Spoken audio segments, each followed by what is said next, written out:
Galileo Galilei एक महान astronomer थे जिनकी खोज से हमें अंतरिक्ष के साथ ही गति और गुरुत्वाकर्षण बल के नए सिद्धांतों के बारे में बहुत कुछ पता चला।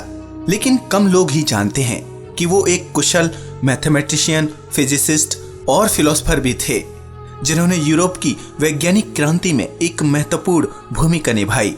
तभी तो गैलीलियो को father of observational astronomy, father of modern physics, father of the scientific method और फादर ऑफ मॉडर्न साइंस भी कहा जाता है।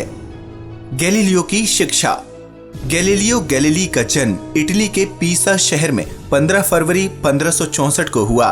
उनके पिता का नाम विंसेंजो गैलीली था जो एक मशहूर संगीतज्ञ थे। उनकी मां का नाम जूलिया था। 7 भाई बहनों में गैलीलियो सबसे बड़े थे।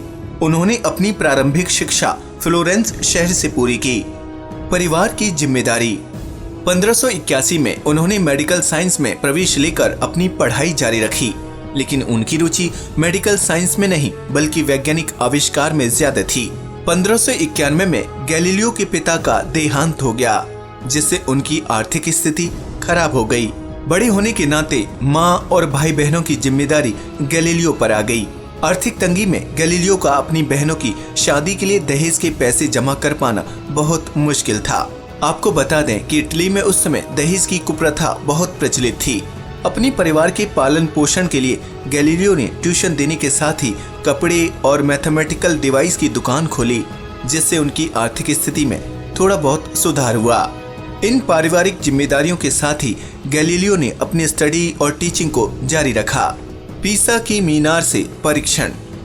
गैलीलियो ने अपनी एक खोज में एरिस्टोटल, जो एक प्राचीन ग्रीक फिलोसोफर और साइंटिस्ट थे, उनके इस सिद्धांत को गलत बताया, जिसमें उन्होंने बताया था कि अगर ऊपर से पृथ्वी पर कम भार वाली और ज्यादा भार वाली वस्तुओं को एक साथ गिराया जाए तो ज्यादा भार वाली वस्तु जल्दी गिरेगी। गैलीलियो ने इसका परीक्षण पीसा की मीनार पर किया। मीनार पर चढ़कर उन्होंने ज्यादा और कम भार वाले 2 गोलों को एक साथ नीचे गिराया।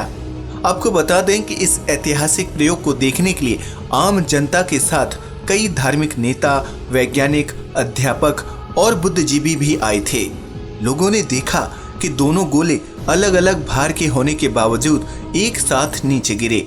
इस तरह उन्होंने एक नए सिद्धांत की खोज की।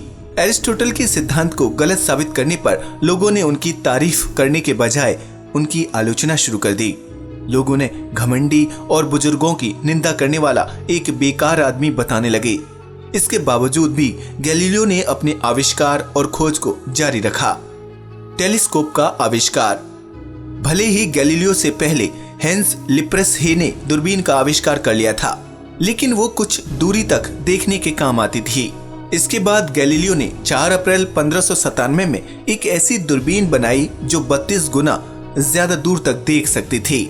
उन्होंने 1609 में अपनी दुकान में इसको बेचना शुरू कर दिया, जो बहुत ही जल्द बिक जाती थी, क्योंकि उस समय जो दूरबीन बिक रही थी उसकी देखने की क्षमता ज्यादा दूर तक नहीं थी। गैलीलियो ने रचा इतिहास। गैलीलियो ने अपनी दूरबीन से अंतरिक्ष में आकाशगंगा के तारों का झुंड खोजा। गैलीलियो ही सबसे पहले इंसान थे जिन्होंने चांद में गड्ढे देखे। इतना ही नहीं, बृहस्पति ग्रह यानी जुपिटर को दूरबीन की सहायता से सबसे पहले इन्होंने ही देखा था।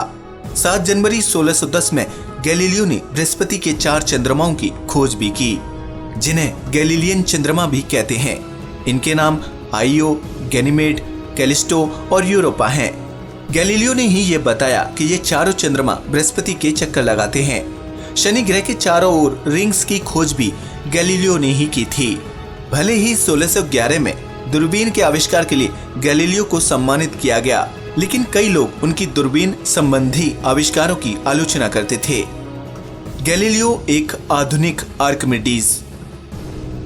1585-86 में गैलीलियो ने एक हाइड्रोस्टैटिक बैलेंस तैयार किया। इससे अलग अलग तरल पदार्थों के गुणों का अनुमान लगाना आसान हो गया। इसके 3 साल बाद उन्होंने ठोस पदार्थों की गति के नियमों के बारे में दुनिया को बताया। उनके आविष्कार की वजह से उन्हें मॉडर्न आर्किमिडीज कहा जाने लगा। आपको बता दें कि आर्किमिडीज एक यूनानी मैथमेटिशियन, फिजिसिस्ट, इंजीनियर, इन्वेंटर और एस्ट्रोनॉमर थे।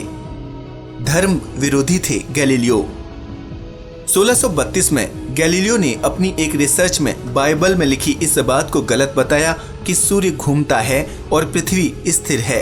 इसके लिए उन पर कई कट्टरपंथियों ने धर्म विरोधी आरोप लगाए, लेकिन गैलीलियो ने अपने सिद्धांत को साबित कर दिखाया कि पृथ्वी स्थिर नहीं बल्कि वो सूर्य के चारों ओर घूमती है। ये बहुत बड़ी खोज थी जिसने एस्ट्रोनॉमी को एक नई दिशा दी। लोगों का मानना था कि गैलीलियो का ये सिद्धांत धार्मिक मान्यताओं के खिलाफ था, इसलिए उनका विरोध होने लगा। आजीवन कारावास की सजा।